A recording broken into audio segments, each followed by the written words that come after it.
Welcome, here I've got Xiaomi Redmi Note 9 and I'm gonna show you how to turn on and off the camera location tags at this device.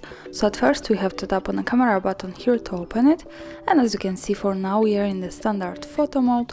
So let's go to more advanced options now. We can do it by tapping on this button here in the right corner, and it opens as a few other settings we can manage. Now let's focus on this button from the left. When we tap on this, we can open the advanced camera settings. From here, let's slide a little bit down to the general settings, and as you can see, at the first place here we have the Save Location Info option. So by using this button we can easily turn it off and turn it on like that. This is how it works. And also the important information here is that to make it work correctly, when you really want to save the actual location of the picture, you have to be connected with the internet, for example the Wi-Fi, and you have to turn on the location of this device to make it work. So remember about these two parameters. And now let me turn it on all of these options, and let's go back to the camera to take a picture. Now let's move here to the left corner at the bottom.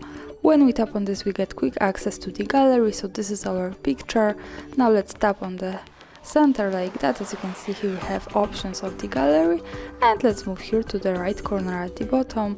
When we tap on this, we can pick the details, and here at the last position we have the location. So greetings from Krakow, this is how it works. Thanks for watching, subscribe our channel and leave the thumbs up.